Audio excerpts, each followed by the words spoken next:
rappeler que l'université de Zurich est une université éminente. Non, c'est Yves qui m'a chargé de ça. Mondialement reconnu, donc nous avons beaucoup de chance d'avoir Monsieur Chesnay avec nous. Il est aussi doyen de HEC, c'est ça? Il était doyen de HEC. Voilà, donc Monsieur Marc Chesnay a enseigné la finance comme la plupart des professeurs de finance pendant longtemps, et il s'est rendu compte à un moment qu'il y avait un bug, que ça n'allait pas. Et il a décidé d'avoir une parole vraie. Donc rien que pour ça, on peut l'applaudir.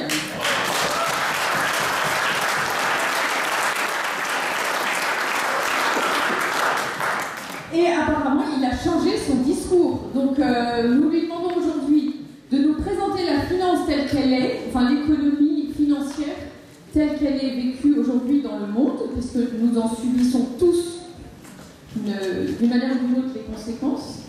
Et moi, j'ai cette question particulière à lui faire. Nous, paysans, agriculteurs ou amis de l'agriculture, qu'est-ce qu'on peut faire pour, malgré la situation qui est celle qu'on vit, vivre encore, vivre toujours et rayonner. Merci, Monsieur Chesnay. Merci à vous, merci pour votre accueil, pour votre invitation. Je me réjouis d'être ici en votre compagnie, accueilli par les journaux paysans, et de pouvoir interagir avec vous. J'ai déjà beaucoup appris durant nos discussions à midi, je serai demain jusqu'à 17h, j'espère pouvoir avoir le temps d'interagir avec vous à nouveau.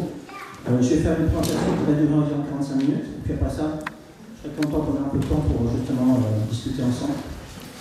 Essayer de voir les pistes. Je me réjouis aussi de faire cette présentation après le repas et non pas avant parce que je risquais de couper l'appétit en vous présentant vos parents de la finance quasiment. Donc c'est un bon choix là-dessus. Ah oui, la partie de... Ah oui, alors je dois parler de mon livre. Parce que le livre est en vente à la librairie, voilà. Là-bas. Oui. Alors, la finance casino, effectivement, d'un côté, elle nous rebute. Si vous écoutez parler un économiste ou un financier à la télévision, après une minute ou deux, si vous êtes courageux d'avoir tenu déjà une minute ou deux, vous avez envie de changer de chaîne et de voir autre chose. Parce que le jargon est complexe et on est rapidement perdu. Et ils le font souvent exprès. Si je compare l'économie à la physique, en physique, la matière est naturellement complexe. Donc, non pas du domaine, bien sûr qu'après quelques minutes, on est perdu. En économie, on est tous confrontés au problème. Donc la finance nous rebute, mais en même temps, chaque fois que le système dérape, et il dérape relativement souvent, nous payons la facture, nous contribuables. Donc la moindre des choses serait que les économistes soient capables de s'exprimer simplement. Ils ne le font le plus souvent pas. Donc c'est un domaine qui nous rebute, la finance casino nous rebute, mais en même temps, il faut le comprendre. C'est mon objectif aujourd'hui, j'espère qu'on va y arriver. Expliquer les mécanismes de base et ce en quoi le système a vraiment dérapé il y a environ 20-30 ans. Et je pense que la société est atteinte d'un cancer maintenant, un cancer financier qu'il faut le soigner. Et mettre un pansement ici ou là ne suffira pas. Malheureusement, il va falloir prendre des mesures profondes et les appliquer rapidement. Et pour ça, il faut comprendre la situation.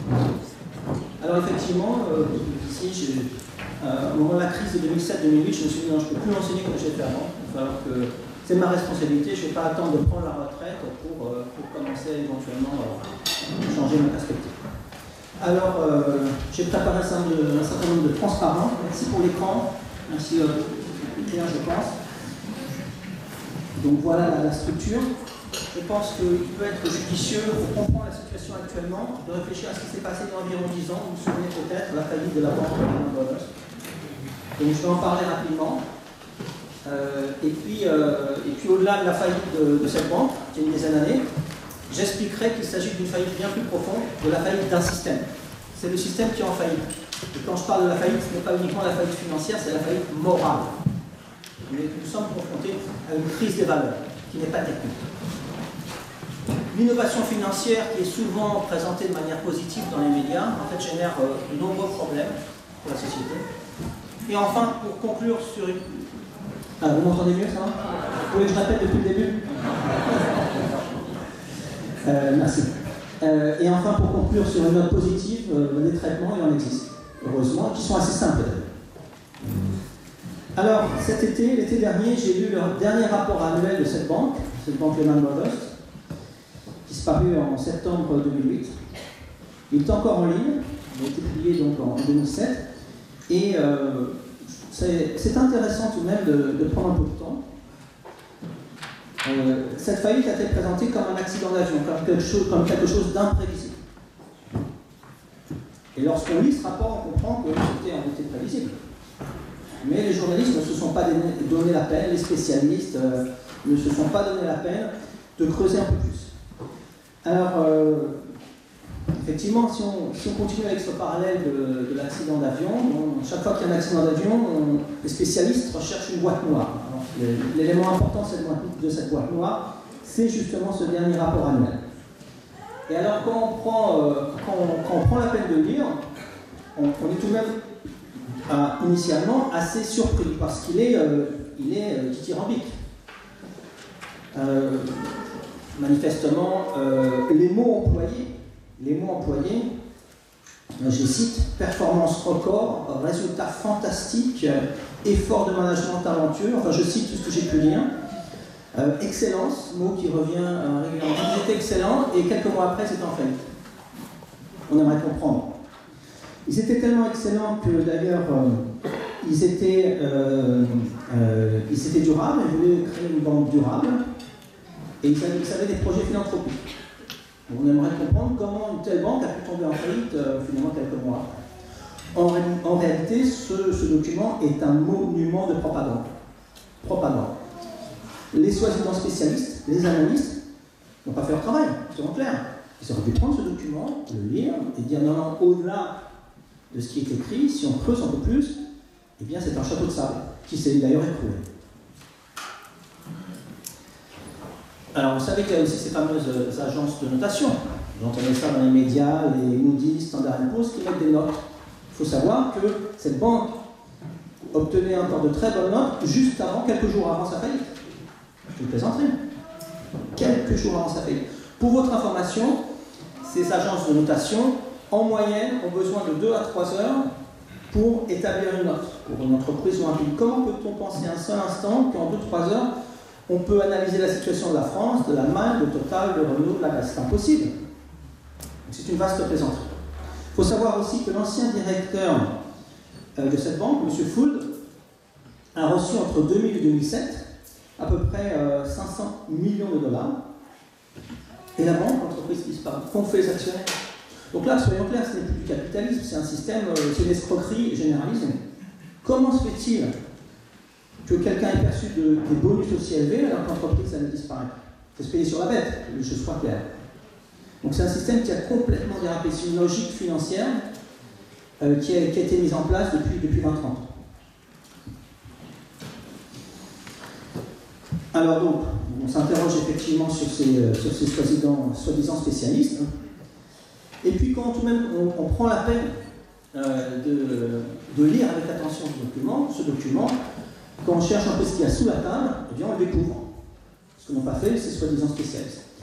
Donc vous savez probablement, peut-être pas, mais en tout cas vous avez le bilan, comme pour toute entreprise, la banque a un bilan. Mais elle a aussi un hors-bilan, c'est pratique. Donc tout ce qu'elle veut cacher, ce qui pose problème, on est sous la table. Alors on peut nous rétorquer, oui, bon, si ça concerne un petit volume, 10-20% du bilan, où est le problème? Et ce que l'on découvre, c'est que c'est bien plus élevé que le bilan. Ça peut être 20 fois, 30 fois, 40 fois le bilan. Donc ce qui est placé sous la table est énorme par rapport à la table elle-même. Et c'est là où est le problème. Donc j'ai regardé, vous avez entendu parler de ces produits dérivés, complexes, produits structurés, etc., etc. Tous ces produits, je vais donner un exemple, les craintes, dans une vingtaine de minutes. Tous ces produits sont placés hors bilan, parce qu'ils dérangent. Et donc, en fait, ces grandes banques ont de nombreux avantages. Elles peuvent, encore une fois, placer hors bilan les produits qui dérangent. Les produits qui dérangent, elles peuvent créer une bad bank. Vous avez déjà entendu me parler d'un bad restaurant ou... non, pas moi, une mauvaise université. Donc, à partir du moment où ils ont des produits qui sont vraiment douteux, dont le caractère douteux est avéré, eh bien, elle crée une autre structure, on appelle ça une bad bank, donc une mauvaise banque.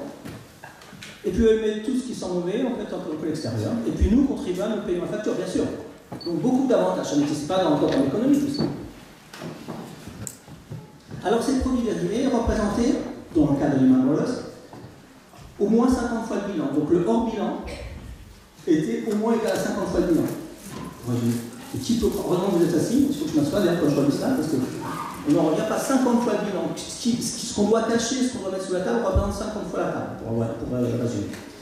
Il y a cette discussion sur les capitaux propres, ce qu'apportent les investisseurs dans toute entreprise.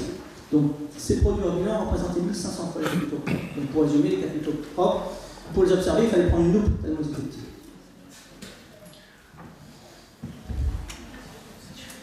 Bon, ils représentaient 3,25% du bilan, etc. Donc, manifestement, ces chiffres qui, finalement, sont observables dans ce document, les analystes, à l'époque, ne se sont pas donné la peine de les chercher.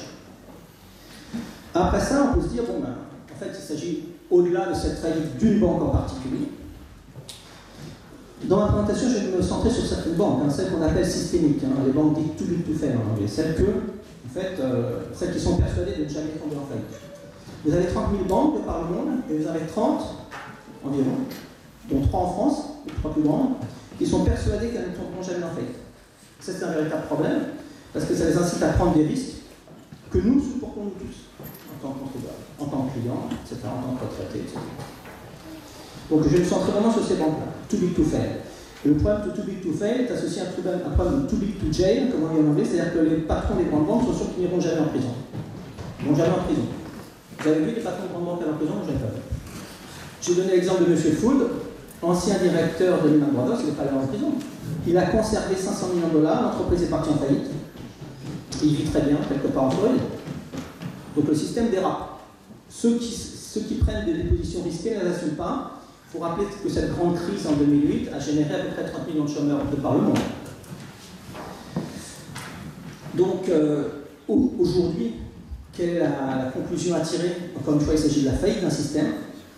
Une période troublée se prolonge dangereusement. Moi, l'image que je prends souvent, c'est l'image d'une voiture qui conduit de plus en plus vite dans le brouillard avec des produits toxiques dans le coffre. Quels sont ces produits toxiques? Les produits financiers toxiques, justement, dont j'ai parlé tout à l'heure, hors bilan. Et on ne sait pas quand l'accident arrive. Il peut arriver cet après-midi, il peut arriver demain, il peut arriver dans un an, dans 2 ans, on ne sait pas précisément, mais ça va arriver à nouveau. Puisqu'on n'a pas tiré les conclusions. Puisque les responsables politiques, supposément représentés, n'ont pas tiré les bonnes conclusions, manifestement. Donc les signaux sont au rouge et continuent à l'être. Les mesures prises ne portent pas vraiment fruit.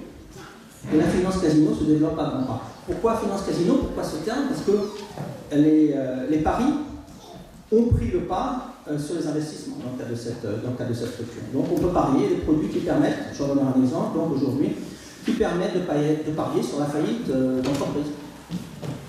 Et ça génère des millions, pour ne pas dire des milliards. Et si ça tourne vraiment mal, encore une fois, le contribuable paye. Donc c'est un système de finance casino, mais c'est pire qu'au casino. Parce que si vous et moi, nous allons jouer au casino, aujourd'hui et demain, nous subissons les risques, nous pouvons perdre aussi. Dans ce système de finance casino, les grandes banques ne perdent jamais. Madame, très dangereux pour nous. Alors, oui, en dépit de ces rapports annuels flatteurs, parce que j'ai lu les rapports annuels des banques encore existantes aujourd'hui. Et on retrouve les mêmes mots. Ils sont excellents. Ils sont les meilleurs. Après ça, on se met à se poser des questions. Parce que celle qui prétendait être excellente il y a 10-11 ans a disparu. Pourquoi faudrait-il croire les rapports actuels alors que cette banque, Lehman Brothers, a disparu?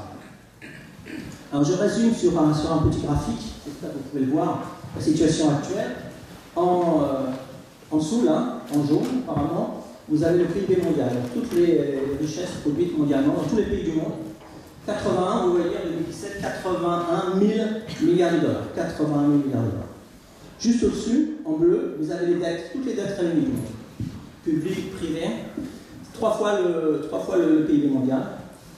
Et ça croît plus rapidement. Donc le système est drogué à la dette. De plus en plus de dettes. De la dette dans l'espoir de générer de la croissance, et de la croissance dans l'espoir de rembourser une partie de la dette. Mais le système est dans une impasse. Et au lieu, ça ne fonctionne pas. Et c'est ce que répètent les politiciens, qu'ils soient de gauche ou de droite d'ailleurs. Ils répètent la même chose depuis 20 ans, 30 ans, 40 ans. Et nous nous cognons la tête contre le mur régulièrement, mais on ne se préoccupe pas de tout cela. Il faut changer de direction. Quand on est dans une impasse, on change de direction, on continue dans cette direction. Et en haut sont ces produits que vous trouvez hors bilan, ces produits complexes, dérivés, structurés, à peu près, vous voyez là-haut, à peu près 9 fois le PIB mondial. Vous arrivez à voir sur le côté, peut-être pas. Je résume pour ceux qui n'arrivent pas à voir sur le côté. La dette, 3 fois le PIB mondial. Tous ces produits qui sont mis sous la table, hors bilan, 9 fois le PIB mondial. Énorme. Et ça fera plus vite. Et ça dénote l'économie casino, qui pour survivre comme un drogué a besoin de dette et a besoin de pari. Dette et pari. Ça déstabilise l'ensemble de la société, y compris la société agricole. Alors l'accroissement des dettes, je fournis quelques chiffres, entre 2000 et 2005, juste pour comparer, correspond à celui observé entre 1950 et 2000. Donc seulement entre 5 ans, 2000 et 2005, les dettes au niveau mondial ont augmenté comme à l'époque pendant 50 ans, entre 1950 et 2000. Croissance toujours plus rapide. Dans la zone euro, les dettes publiques et privées augmentent d'environ 100 millions d'euros par heure. Efficace, n'est-ce pas? Donc entre le début de la présentation et la fin, la zone euro aura 100 millions d'euros de plus que dettes. Voilà où on en est. Avec des politiciens à Bruxelles particulièrement arrogants. Alors, après avoir lu ce rapport annuel de Lehman Brothers, je me suis dit, je vais lire les autres, encore une fois. En commençant par Goldman Sachs, donc, comme mentionné précédemment, on retrouve l'élémentaire, banque excellente, bien sûr. Alors, je regarde ce qui est placé sur la table, leur bilan, 53 fois le total de son bilan. Donc, pour Lehman, c'était il y a 10-11 ans, 50 fois le bilan, pour Goldman Sachs, 53 fois. Et 568 fois le montant des capitaux propres. Pour Lehman Brothers, c'était 1500 fois. Donc, primaire, au bout du compte, les capitaux propres sont minuscules. Ça veut dire que la situation est très fragile, et si une banque s'écroule, encore une fois, le contribuable paye la facture, une grande banque. Deux banques suisses, UBS et Crédit Suisse, aussi des montants énormes. Pour le Crédit Suisse, CS, tous ces produits douteux représentaient 36 fois le total du bilan. Énorme. Ça représentait aussi 43 fois le PIB suisse. Donc pour une banque, ces produits en bilan, 43 fois le pays dans lequel cette banque est située. Incroyable. Et 37% du PIB mondial. Donc une seule banque, plus d'un tiers du PIB mondial, de produits douteux. Spéculatifs. Les activités, je ne suis pas en train de dire que tous ces produits sont nocifs. Certains de ces produits sont utiles. Ce dont l'économie aurait besoin correspondent, selon ce que dit d'ailleurs, selon ce qu'écrit le Crédit Suisse, à environ 0,2% du total. Donc 0,2% de ce montant astronomique est utile pour l'économie, le reste contribue au développement de la finance casino. Alors, au sujet des rémunérations, j'ai parlé de M. Foult, ancien directeur de Lehman Brothers, on pourrait situer aussi M. Guadinouda, l'ancien directeur de Crédit Suisse. J'ai là le détail de ses rémunérations entre 2007 et 2014. Il a disparu de la circulation en 2014. Donc il a perçu environ 20 millions de francs suisses par an, donc 160 millions après 8 ans. Vous savez ce qui s'est passé avec le cours de cette banque dans l'espace de ces 8 ans. Le cours de l'action a perdu 70%. Donc vous avez affaire à un directeur qui perçoit 160 millions et le cours de l'action de la banque de l'entreprise dans laquelle il travaille perd 70%. On peut toujours discuter pour savoir si les bonus sont bons ou mauvais. Une chose est claire. Quand le cours de l'action perd 70%, le directeur ne mérite aucun bonus. Il a la chance de rester 8 ans. Il devrait être envoyé après un an, 2 ou 3 quand on voit que la situation se dégrade rapidement. Non, 160 millions. Vous avez entendu les médias dire que c'était scandaleux. Ensuite, j'en ai pas vu en tout cas, ou très peu. On a besoin de journalistes courageux aussi. Se taisent. Ah bon, ce que je disais, donc l'action Crédit Suisse a perdu 70%. Alors on peut parler d'UBS aussi. Ces produits douteux représentent à peu près 20 fois le total du bilan. Donc ce qui est placé sur la table, c'est 20 fois la table environ. Ça correspond à 28 fois le PIB suisse, énorme, et un quart du PIB mondial. Une banque, un quart du PIB mondial, de produits douteux. Et là, j'aimerais attirer votre attention pour cette banque, UBS, en Suisse, sur... J'espère que vous arrivez à voir. Il faut voir deux couleurs, là, bleu et orange. J'espère qu'au fond de la salle, vous arrivez à les identifier. Donc là, vous avez les profits en bleu. Les profits en bleu entre 2005 et 2016. Là, vous voyez donc en 2007, 2008, 2009, les profits sont négatifs, parce qu'il y a eu cette crise financière, donc il y a eu des pertes. Et puis après ça, les profits un peu plus élevés. Et en orange, il s'agit des dividendes par action, ce que perçoivent les actionnaires. Donc là, ça semble assez logique. Quand il y a des profits, les actionnaires perçoivent quelque chose. Et quand il y a des pertes, comme ici, les actionnaires ne perçoivent rien. Ce qui est logique. Maintenant, si on s'intéresse à la direction de la banque, on va voir que c'est un peu moins logique. La direction de la banque, toujours en bleu, vous avez les profits. Là, les pertes. Mais bien qu'il y ait des pertes en 2007, 2008, 2009, la direction de la banque perçoit des profits assez élevés, c'est le moins qu'on puisse dire. Hein, vous voyez en 2007, par exemple, ici vous avez les pertes en bleu et les bonus en rouge. Et si vous arrivez à voir, depuis la salle, la barre orange est plus élevée que la barre bleue. C'est-à-dire que si la banque n'avait pas donné de bonus au directeur, la banque n'aurait pas généré de pertes, elle aurait fait des profits, elle aurait payé les impôts. Ça c'est pratique. La banque perçoit qu'elle est dans une situation qui est moins bonne que les autres années.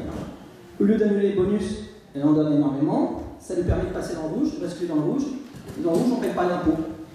Donc pour le canton de Zurich, dans lequel j'habite, ça veut dire un manque à gagner pour le fisc de 48 millions de francs qui a été payé finalement par qui? Par les écoliers qui ont moins de profs de théâtre, de latin, bon, certains ne s'en connaissent peut-être pas pour le latin, de maths, etc. Pourquoi au nom de quoi? Pour que quelques personnes puissent effectivement voyager plus souvent en jet privé. Des personnes qui n'ont pas pris les risques, qui n'ont pas assumé les risques qu'ils ont pris. Un véritable scandale. On va parler tout de même des banques françaises, à ce niveau-là. Pas raison. Donc les trois plus grands, BNP Paribas, Société Générale, Crédit Agricole, et je rajoute le groupe BPCE, donc ça fait 4. Les bilans additionnés de ces 4 établissements français représentent 281% du PIB national, PIB français. 4 banques, 281% du PIB national. En France, on se flatte d'avoir des fleurons nationaux, mais c'est la mauvaise idée, il faut avoir des banques plus petites, qui, comme n'importe quelle entreprise, peuvent tomber en faillite si elles prennent de mauvaises décisions. Ces banques-là sont persuadées qu'elles ne tomberont jamais en faillite. Ça permet à leur direction d'être suffisamment arrogante pour réclamer toujours plus d'avantages au coût du contribuable en dernière instance. Alors si on regarde ce qu'elles ont placé sous la table, donc hors bilan, on va observer que pour BNP Paribas, ça correspond à 8,9 fois le PIB français, 9 fois le PIB français environ, 6,8 fois pour la Société Générale, 5,5 fois le Crédit Agricole, 5,5 fois le PIB français pour une banque Crédit Agricole. Les chiffres inquiétants, le journaliste n'en parle pas. Et 29% respectivement pour les trois premières banques, 29% du PIB mondial, 22 et 28% du PIB mondial. Énorme. Les journalistes et les analystes répètent souvent qu'on a en France les banques parmi les plus solides du monde. Ce que j'ai entendu depuis longtemps d'ailleurs, parfois d'ailleurs souvent avant une chute des cours boursiers de ces mêmes banques. Ce qui est nouveau actuellement en 2019 par rapport à 2008, c'est ce qu'on appelle le secteur financier de l'ombre. C'est quelque chose de nouveau. Secteur financier de l'ombre, qu'est-ce que ça veut dire? Donc, il s'agit d'établissements financiers qui n'ont pas de licence bancaire. Donc officiellement ils ne sont pas une banque, pour ceux qui ne sont pas régulés, mais ils opèrent tout de même, ils sont autorisés à opérer. C'est comme si, pour la voiture, vous aviez deux types d'automobilistes, ceux qui ont un permis de conduire, et puis ceux qui n'en ont pas. Alors, on va dire non, c'est pas possible, ceux qui n'en ont pas n'ont pas le droit de conduire, effectivement. Ici, ceux qui n'en ont pas ont le droit de conduire. Que ce soit clair. Ils ont de bons avocats, ils ont le droit de conduire. Et maintenant, on a des sociétés, vous avez peut-être entendu parler de BlackRock, qui gère des actions, des obligations à New York, qui est de fait tellement immense, qui investit dans tous les secteurs de l'économie, tellement immense qu'elle est systémique, qu'elle est tout fait. Donc si à un moment elle risque de basculer, de tomber en faillite, le contribuable, dans ce cas américain, paiera la facture. Comment se fait-il qu'on ait une finance de l'ombre? On a déjà assez de soucis avec les finances qui n'est pas de l'ombre. Notre économie a-t-elle besoin en plus de ça de finances de l'ombre? Certainement pas. Il n'y a jamais eu de discussion là-dessus d'ailleurs. Dans un système démocratique, ou supposé l'être, on devrait nous demander si on est d'accord de renflouer les banques qui sont en situation délicate. Les choses soient claires, on les refloue continuellement, puisque à partir du moment où elles sont systémiques, c'est 30 grandes banques au niveau mondial, elles disposent d'une assurance, puisque chaque fois que ça tournera mal, nous payons la facture, donc elles disposent d'une assurance sans payer pour cette assurance. C'est nous qui payons la facture. dans un système démocratique, ou supposé l'être, le contribuable devrait, ou le citoyen, devrait répondre à cette question: êtes-vous d'accord pour enflouer les grandes banques chaque fois qu'elles ont des soucis financiers? Oui, non, mais enfin il faudrait ouvrir un débat. Il n'y a pas de débat. Ça pose problème aussi. Donc, j'y reviens, au-delà de la faillite de Lehman Brothers, il s'agit de celle d'un système, un système de la finance casino, dans lequel, comme je l'ai écrit là, les dettes, les paris et le cynisme ont pris le pas sur l'épargne, l'investissement et la confiance. Et donc, cela nous plonge dans une crise permanente. Donc, ces grandes institutions disposent d'avantages énormes qui contredisent, au passage, les principes dans lesquels elles se drapent. Elles se prétendent être libérales, ces grandes banques, n'est-ce pas? Il y a un principe de base d'un libéralisme qui est le suivant. Chaque fois que vous prenez des risques, vous les assumez. Donc, on comprend pour les entreprises, on comprend pour une famille, on comprend à tout niveau. Ce principe de base du libéralisme n'est pas assumé, n'est pas respecté par les grandes banques, puisqu'elles prennent des risques, mais qu'elles ne les assument pas. Alors, quelques éléments saillants de cette finance casino. Ici, j'ai essayé de générer un graphique qui correspondrait à la distribution des revenus annuels. Donc, nous sommes environ 7,5 milliards d'individus sur cette petite planète.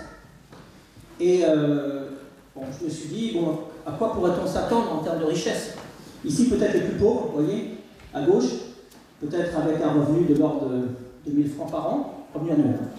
Et puis les plus riches, vous voyez, l'échelle est en millions de dollars.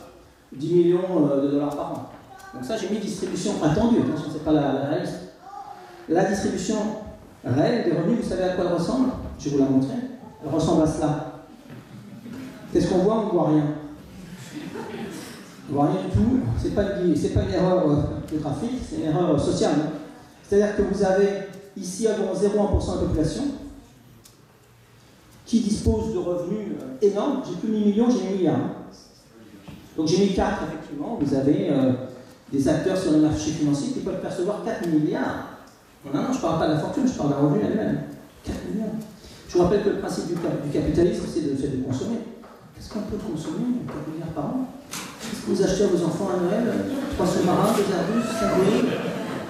C'est une maladie mentale, c'est une boulimie. Gagner bien sa vie, très bien, mais il faut savoir garder les pieds sur terre à un moment donné. Ça n'a aucun sens. Ils ne savent même pas quoi en faire de cet argent. Et inversement, là vous avez le reste de la population, au moins 99,9%. Pour ça qu'on a quelque chose d'horizontal, parce que quand vous avez des individus qui perçoivent 1, 2, 3, 4 milliards par an, le reste de la population est invisible sur ce graphique. Donc je vous rappelle ce chiffre, environ 70% de la population mondiale survit avec moins de 10 dollars par jour. 70% de la population moins de 10 dollars par jour.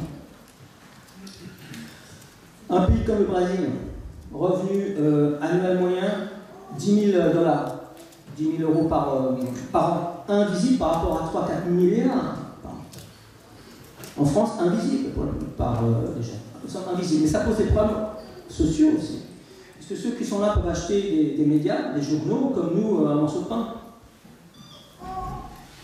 Il y a beaucoup de médias aujourd'hui, mais sont bien plus manipulés, beaucoup moins de variété qu'il y a ne serait-ce qu'un siècle.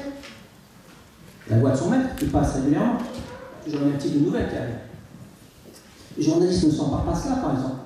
Les journalistes indépendants devraient attirer l'attention du grand public par rapport à ce scandale. Alors voilà, je vous montre une image, parce que ces gens-là, qui sont à gauche, on n'en parle pas, ce sont des statistiques. Et je vous montre une image aux États-Unis. Vous voyez, vous avez ici un clochard, et puis 3 jeunes filles de cette jet set, probablement, qui sont photographiées. Où est l'empathie? Donc elle est invisible, j'ai dit invisible, car cette personne est invisible par rapport à ces 3 jeunes personnes sur la photo. Invisible. Donc les individus qui sont là, excusez-moi, les individus qui sont là sont invisibles. Mais c'est la grande majorité. Donc la grande majorité est invisible. Et cette photo illustre le problème. Invisible. On passe à côté, on prend une photo et on continue son chemin sans s'intéresser à la personne. Où est l'empathie? Ça contredit tout ce qu'on a pu apprendre dans n'importe quelle religion, n'importe quel principe moraux. Ce qui se passe actuellement est une véritable régression. Là, bon, quelques chiffres, je ne vais pas vous embêter avec des éléments chiffrés, mais enfin, là vous avez les plus grandes entreprises européennes, les cours de ces actions en bleu, les 600 plus grandes en Europe, les cours des actions en bleu entre 2012 et 2017.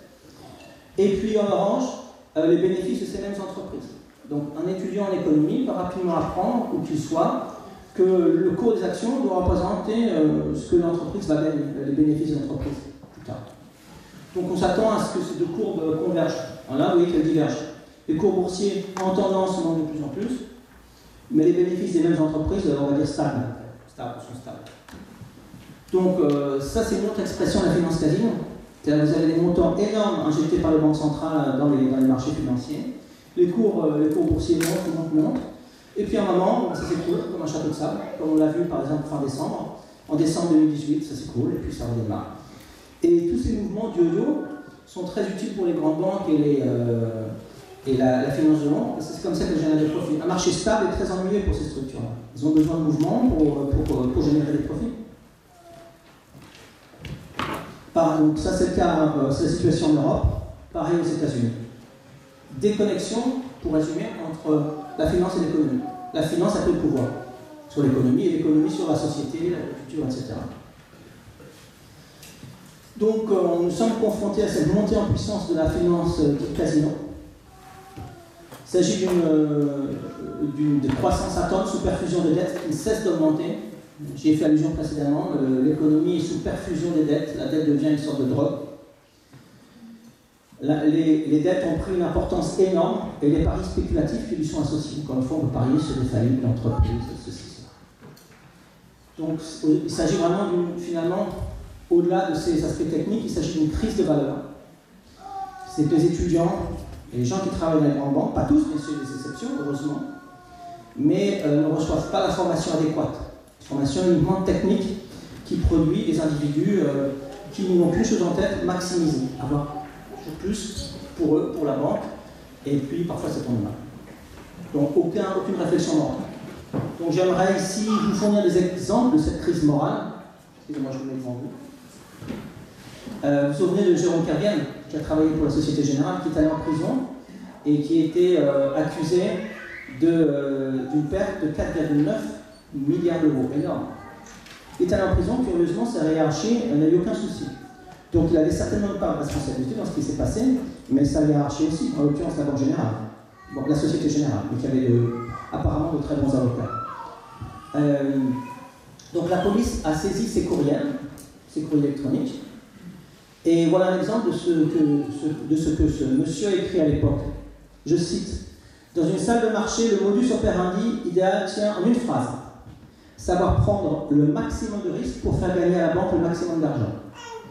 Au nom d'une telle règle, les principes les plus élémentaires de prudence ne pèsent pas lourd.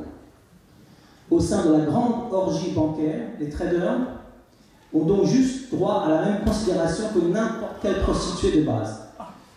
Ce qu'il écrit. La reconnaissance rapide que la recette du jour a été bonne. Voilà où on en est avec cet individu. Autre exemple, M. Touré, je vous dis quelque chose. Je vous recommande le film Inside Job. C'est fait aux États-Unis, mais traduit en français. Il est en ligne sur Internet, Inside Job. Et vous verrez, ces gens-là parlaient avec beaucoup d'arrogance. M. Touré a étudié en France.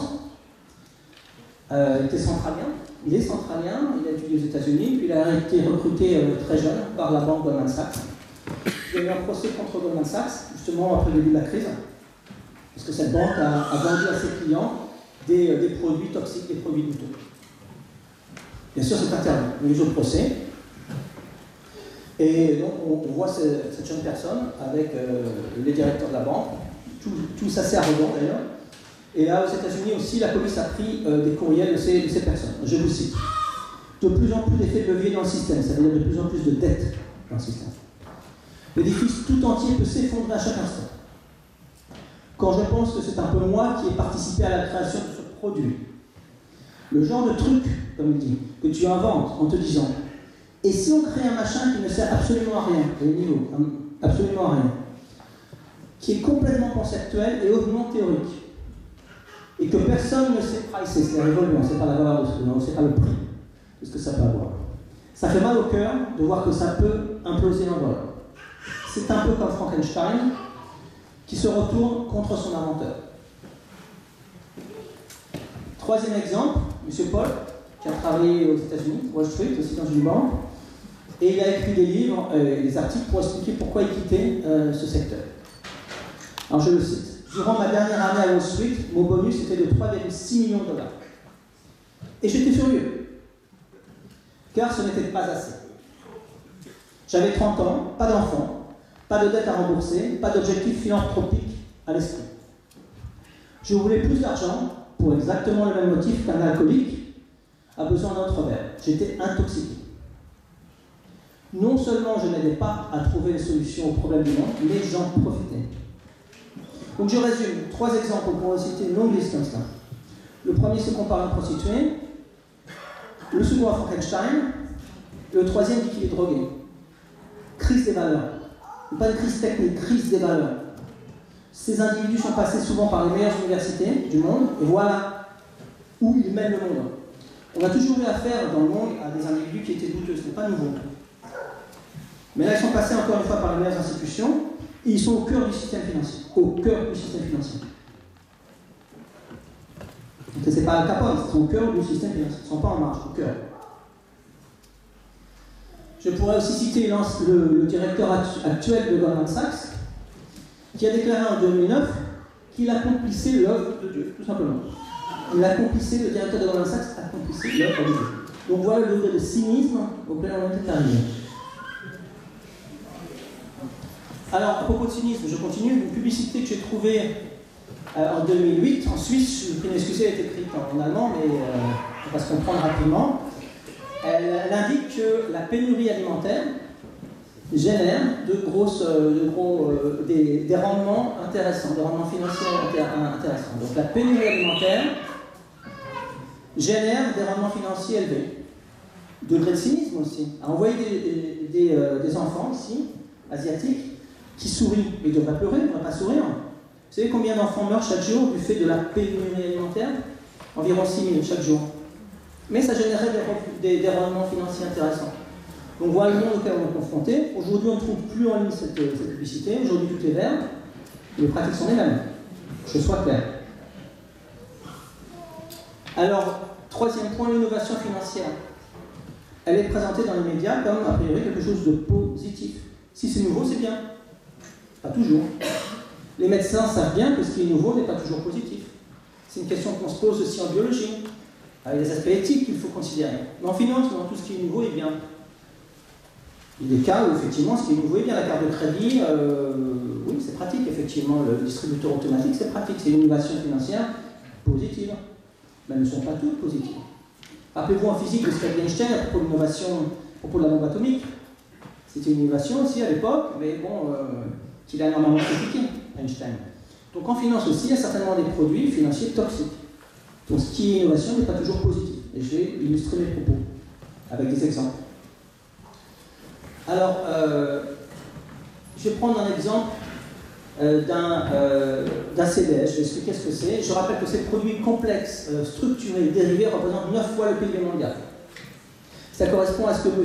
Touré a dit, vous vous souvenez de sa phrase ici. M. Touré, il fait allusion à des trucs, pour reprendre son expression, le genre de truc que tu inventes en te disant « et si on crée un machin qui ne sert absolument à rien, qui est complètement conceptuel et hautement théorique, etc. » Il fait allusion à tous ces produits dérivés qui sont dans leur bilan des banques, cachés sous la table, et qui représentent 9 fois le PIB mondial. Alors il serait utile de voir ce que c'est, d'aller sous la table, ce qu'on va faire ensemble pendant les 5 prochaines minutes. Allons sous la table. Et prenons un exemple. Voilà, alors un exemple, vous allez voir parfois dans la presse, ici en France, on voit en Suisse, crédit qu'il faut soi. D'ailleurs, ça commence en anglais, donc 90% des gens sont perdus d'anglais, parce qu'on ne sait pas ce que c'est. Alors on se dit, on va aller sur Internet maintenant qu'on a ces petits appareils magiques dans la poche, téléphone, on regarde. Alors on va sur Internet et on trouve une phrase sur Google. On trouve une phrase. Un CDS est un produit dérivé qui permet à son détenteur de s'assurer contre le risque de défaut de paiement d'identité de référence. Je ne sais pas si on est bien avancé après cette phrase. Ce que je vous disais au début, le jargon est complexe, mais c'est fait exprès pour que les gens soient perdus. Parce qu'à partir du moment où on est perdu, on est déconcerté. Quand on est déconcerté, on fait confiance à ceux qui nous disent faites-moi confiance. Et c'est là l'erreur. Non, il faut comprendre ce qu'on suit. Alors, voilà ce qu'on trouve. Alors, je vais faire un petit dessin pour expliquer ce que ça veut dire. Un petit dessin ici, avec 3 entités. Vous avez une banque ici, en haut à gauche, une entreprise à droite, et une compagnie d'assurance ici en bas. Supposons que la banque prête X millions, 10 millions à une entreprise, par exemple. L'entreprise a toujours des contrats d'assurance contre le feu, contre les dégâts liés à l'inondation, etc. Ça, c'est standard. Après un certain temps, la banque craint que l'entreprise ne soit pas en mesure de rembourser les 10 millions d'euros. Alors elle achète un CDS, ce fameux crédit default swap, ce CDS. Les CDS sont sur 10 millions de dollars ou ici 10 millions d'euros. Alors qu'est-ce qui se passe? Supposons que l'entreprise, au lieu de rembourser 10 millions, rembourse seulement 3 millions, par exemple, parce qu'elle a des problèmes financiers. Donc la banque va activer ce produit, ce qu'on appelle CDS, et l'assurance, la compagnie d'assurance, va fournir la différence, certes. Donc c'est utile, effectivement. Si l'entreprise subit un défaut, si l'entreprise est en situation de défaut, s'il n'est pas remboursé complètement sa dette, la banque va récupérer le complément de la part de la compagnie d'assurance.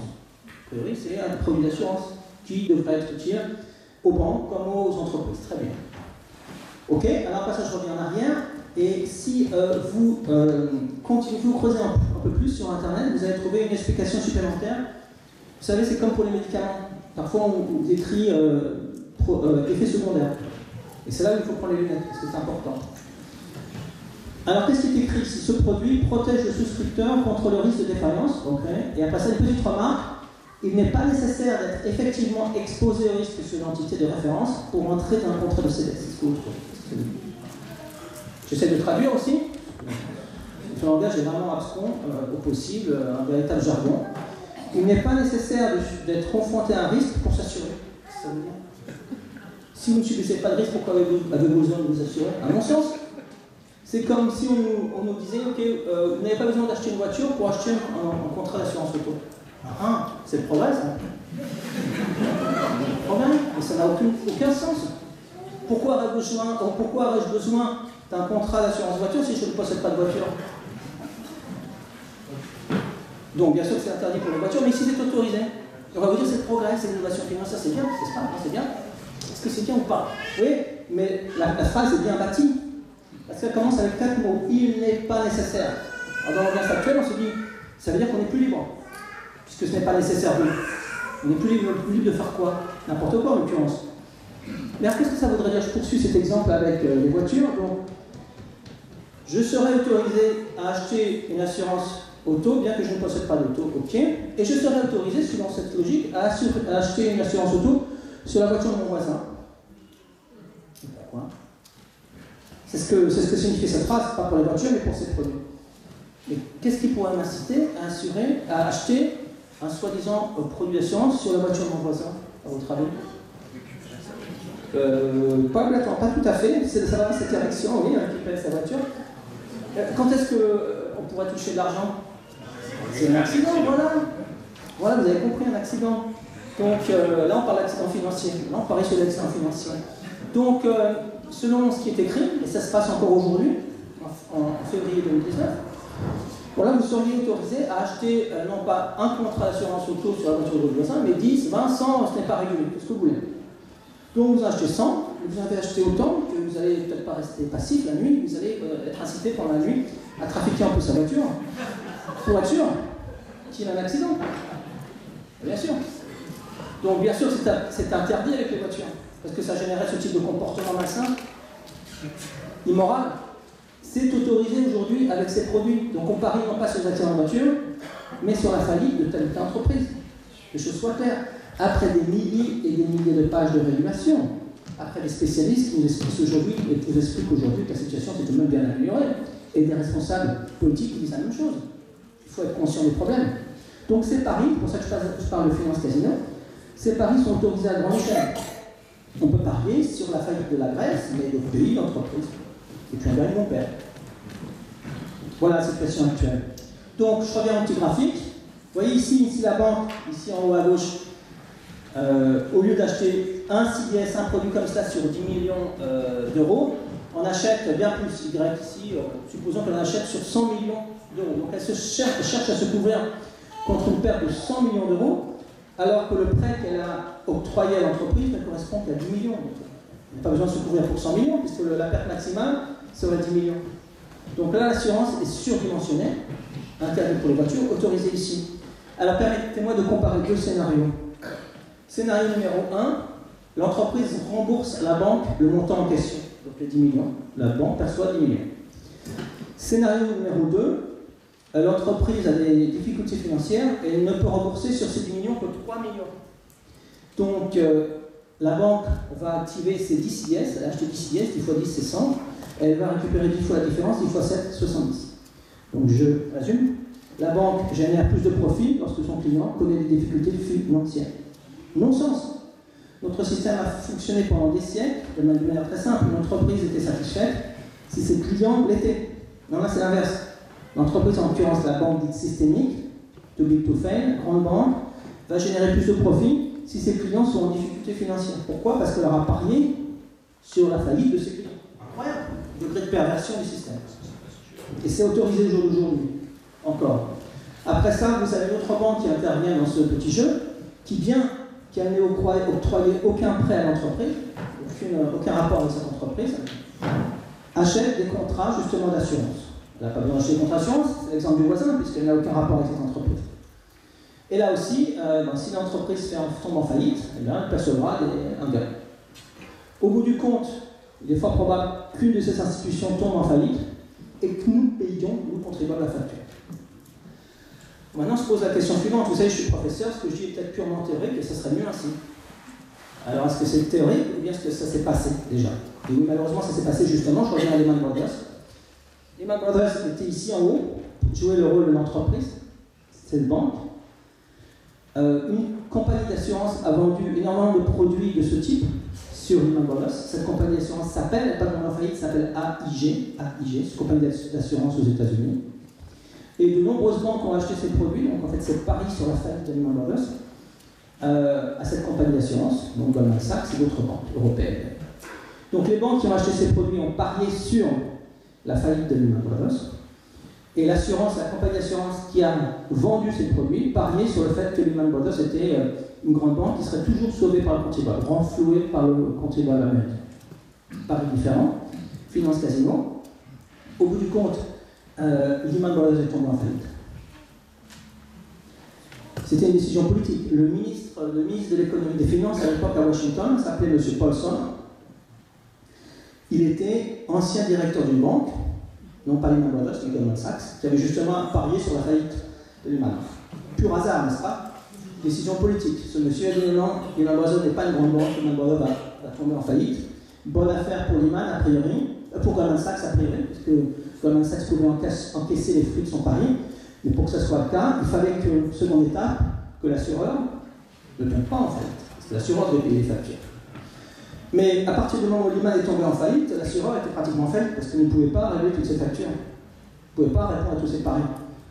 Et seconde étape, monsieur le directeur, le ministre des Finances a décidé que AIG était systémique, et que tout fait devait être renfloué par le citoyen, le contribuable américain, qui a payé des centaines de milliards de dollars. Et 2/3 de ces milliards de dollars sont partis en direction de ces banques qui avaient joué la finance casino.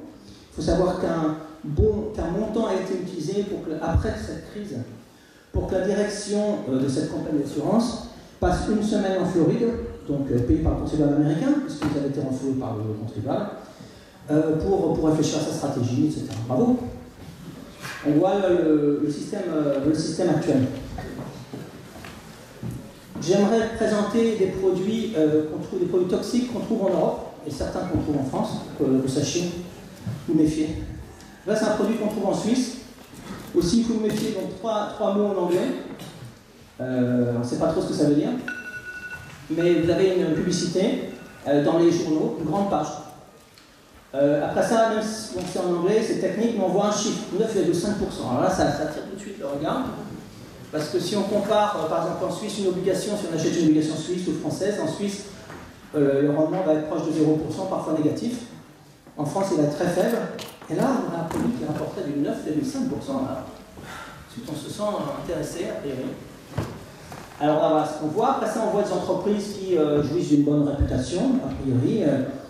Donc, on peut être intéressé. Donc là, j'ai un autre exemple avec 3 entreprises. Vous voyez Nestlé, Swatch et Zurich, donc des entreprises qui ne sont pas du domaine financier. Là, le rendement est 8%, donc on peut être très intéressé effectivement. De bonnes notes, Moody's A1, Standard & Poor's aussi A+. Donc, si on n'est pas du domaine, on peut se dire, après tout, j'ai quelques économies, je vais générer 8%. Alors je vous donne un exemple pour vous expliquer comment ça fonctionne. Vous investissez par exemple 100 000 € le 1er janvier, vous allez effectivement recevoir 8% de cette somme le 31 décembre de la même année, 8 000 €.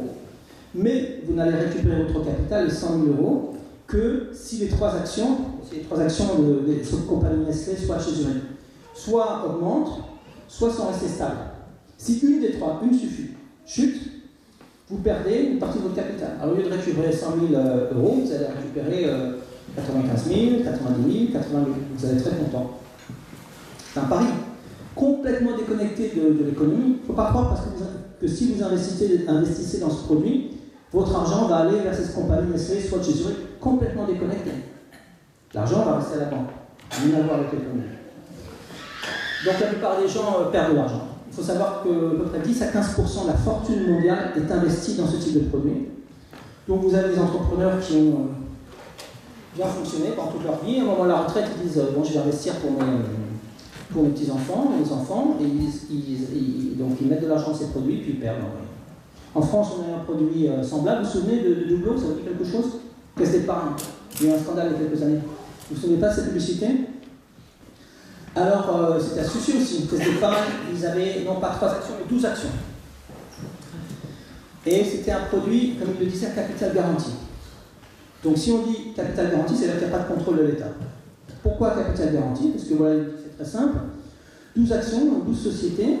Si en l'espace de 6 ans, aucune de ces actions ne chute en dessous d'un certain niveau, et bien vous allez doubler votre mise. C'est pour ça que ça s'appelle doubler votre mise. On peut toujours rêver, parce que c'est quasiment sûr qu'en l'espace de 6 ans et 12 actions, une des 12 va chuter. Et puis sinon, dans le pire des cas, vous récupérez votre capital après 6 ans. C'est pour ça que c'était capital garanti, parce qu'apparemment, dans le pire des cas, vous récupériez votre investissement initial. Le problème, c'est que vous le récupériez moins de commissions, comme toujours. Donc, pratiquement, qu'est-ce qui s'est passé? Tout le monde a perdu, parce qu'en l'espace de 6 ans, il y avait au moins une des actions qui chutait, quelque part dans le monde. Le produit était bien diversifié, donc c'est sûr que si ça ne chute pas en Europe, ça va chuter aux États-Unis, en Australie ou en Asie, quelque part ça va chuter. Donc, aucun n'a doublé sa mise, mais donc ils ont récupéré leur capital après 6 ans, moins les commissions. Donc ils ont investi par exemple 100 000 € à une certaine date, et puis après 6 ans, ils ont récupéré 95 000. Beaucoup de plaintes. Comment se fait-il qu'encore aujourd'hui ce type de produit soit autorisé? C'est du vol. Bon, dernier transparent, terminé sur une note positive, c'est le dernier. C'est vrai, c'est dangereux qu'on donne la parole à un prof, on sait connaît comment, c'est pas le connaissance qu'elle termine. Dernier transparent. Il y a des solutions à tout cela. Solutions qui correspondraient aux intérêts de l'ensemble de la population. Enfin, on ne peut pas dire de 99% de la population, c'est ni de gauche ni de droite, simplement une solution intelligente. Elles existent, elles sont simples, on n'en parle pas. On va en parler rapidement. Rapidement, c'est le premier. Certification des produits financiers, rapidement. Dans tous les domaines, y compris l'agriculture, vous avez une certification. Automobile, pharmacie, il faut respecter certaines normes. Ce n'est pas vrai en finance. En finance, une grande institution, une grande banque peut mettre sur le marché d'emblée des produits. Je vous ai donné des exemples, ça devrait être interdit. Il faudrait certifier d'abord. Vérifier que ça correspond aux intérêts de la population et de l'économie. Second point, amélioration et simplification de la régulation. Vous avez des milliers de pages de régulation, mais les points importants ne sont pas touchés. Je vous ai donné un exemple avec ces compagnies d'assurance. Comme pour la voiture, il n'y a pas besoin de milliers de pages de régulation. 2 phrases suffisent pour la voiture. Vous possédez une voiture, vous devez vous assurer. Et vous n'avez pas le droit d'acheter une assurance voiture sur quelqu'un d'autre. Très simple, 2 phrases, pas des milliers de pages de régulation. Point 3, séparation des banques, de dépôts et d'investissement. Vous avez les banques où vous mettez votre salaire, puis vous avez les banques qui jouent à la finance casino, elles doivent être séparées, sinon on joue à la finance casino avec notre argent. Ça a été le cas aux États-Unis, c'était mis en place en 1933, président Roosevelt, ça a fonctionné 60 ans. Monsieur Clinton en 1999 a aboli cette règle. Dommage, il a obéi aux ordres des dialogues financiers. C'est une bonne règle, ça a fonctionné. Point 4, veillez à ce que les bonus soient en adéquation avec les profits. bonus, pourquoi pas, mais quand il y a des pertes, personne ne comprend. Point 5, forte réduction dans l'endettement des banques systémiques, elles sont très endettées. Il y a beaucoup trop de produits sous la table, il faut nettoyer, là, clairement. Point 6, introduction d'une microtaxe sur tous les paiements électroniques. On en parlait brièvement à midi. En Suisse, nous avons une démocratie directe, et avec quelques collègues et amis, on va lancer une initiative dans ce sens. Les transactions électroniques, donc par carte de crédit, par ordinateur, etc., sont devenues immenses depuis 20-30 ans. Ça représente au moins 100 fois le PIB français. En Suisse, c'est au moins 150 fois le PIB. Question. Si on prenait une taxe, si on percevait une taxe de ne serait-ce que 0,1% en France, par exemple, sur tous les paiements électroniques, vous allez au restaurant, chez le coiffeur, vous payez aux factures avec votre ordinateur, ceux qui sont dans la finance achètent des actions, des obligations, ce qu'ils veulent, ça générait environ 200 milliards d'euros. L'ordre de grandeur de la TVA en France. J'appelle l'ordre de la grandeur de la TVA. Il y a cette discussion, ce fameux grand débat. Beaucoup de cinéma, un grand show médiatique. Une idée toute simple dont on ne parle même pas. 0,1% aujourd'hui sur toutes les transactions électroniques permet de balayer la TVA, qui est particulièrement malsaine pour les classes pauvres et moyennes. On rajoute 0,1%, on traite des problèmes écologiques auxquels nous sommes tous confrontés. 0,1% de plus, c'est 200 milliards de plus d'euros. On fait beaucoup de choses avec cela. On génère des transports propres. On en finit avec les produits toxiques utilisés dans l'agriculture, etc., etc. On peut financer beaucoup de choses intelligentes.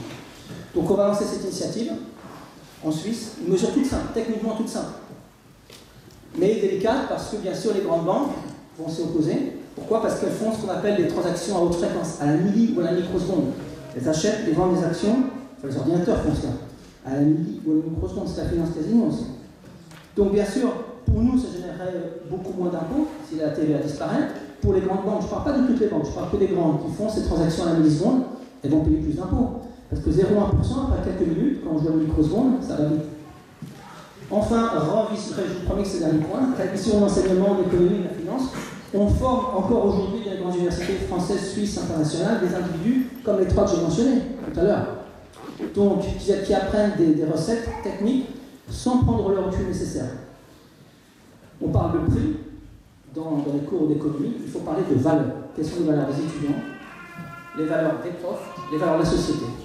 Et je leur dis que moi, en tant que professeur de finance, mes valeurs ne sont pas toutes financières et que les plus importantes ne le sont pas. Merci pour votre attention.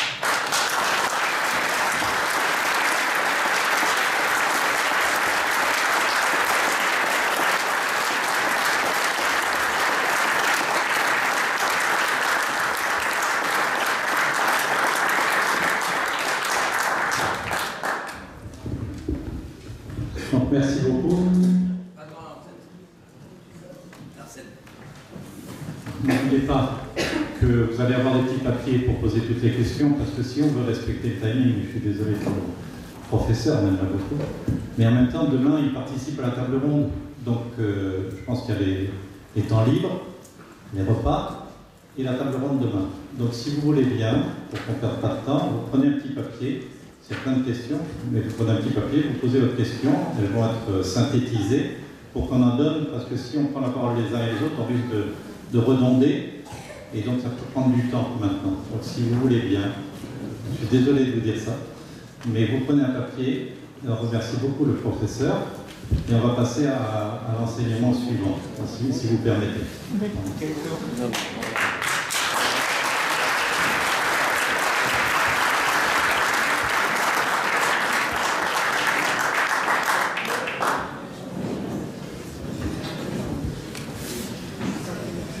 Donc sur le principe, on va avoir un enseignement, un témoignage et une pause.